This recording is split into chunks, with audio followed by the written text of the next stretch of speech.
एक दवा एक केमिकल या बायोलॉजिकल पदार्थ होती है जो शरीर और उसके कार्यों को प्रभावित करती है। आइए समझते हैं कैसे। एस्पिरिन का उदाहरण लेकर। एस्पिरिन की गोली निगल लेने के बाद वह आपके डाइजेस्टिव सिस्टम में कई चरणों की एक यात्रा पर जाएगी। चलिए देखते हैं।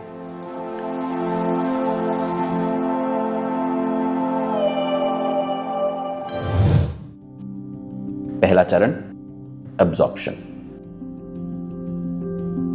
एस्पिरिन की गोली खाने की नली से होकर पेट तक पहुंचती है, जहां ये बहुत छोटे छोटे कणों में टूट जाती है। इन कणों का अगला पड़ाव होगा छोटी आंत यानी स्मॉल इंटेस्टाइन। स्मॉल इंटेस्टाइन में पित्त और अग्नाशय के स्राव इन कणों से मिल जाते हैं। स्मॉल इंटेस्टाइन में सिलवटें होती हैं, जिनकी वजह से आंत की ज्यादा सतह भोजन के संपर्क में आ पाती है। इन सिलवटों पर उंगलियों की आकार की छोटी छोटी बनावटें होती हैं, जिन्हें विलस कहा जाता है। हर विलस में ब्लड कैपिलरीज होती हैं। विलस पोषक तत्वों, जिन्हें यहाँ पर हरे रंग में दिखाया गया है, उनको अवशोषित करके इन कैपिलरीज को दे देते हैं। दवा का अवशोषण तब होता है जब वे प्रवेश करती हैं खून में, जो कि दवा को पूरे शरीर में फैला देता है। अगला चरण, डिस्ट्रीब्यूशन। ब्लड प्लाज्मा में एल्ब्यूमिन नाम के अणु होते हैं। एल्ब्यूमिन पोषक तत्वों से जुड़कर उन्हें पूरे शरीर में पहुंचा देता है। उसी तरह एल्ब्यूमिन दवा से भी जुड़ जाता है। यहाँ आप एस्पिरिन के अणुओं को एल्ब्यूमिन से जुड़ते हुए देख सकते हैं।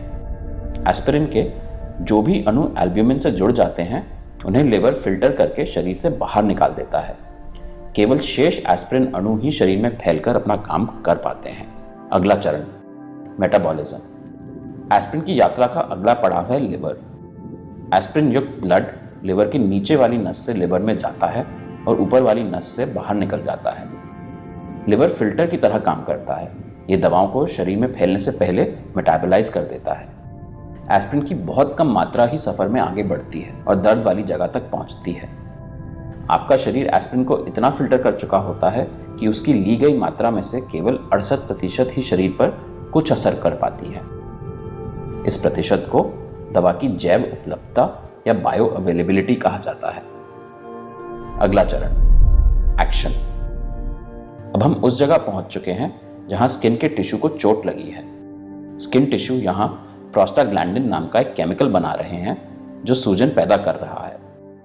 प्रोस्टाग्लैंडिन स्किन में मौजूद उन नर्व्स को भी संदेश भेज रहे हैं जो दर्द का एहसास होने के लिए जिम्मेदार होती हैं। एस्पिरिन के अणु खून के माध्यम से यहां पहुंचकर इस प्रोस्टाग्लैंडिन को बनने से रोक देते हैं।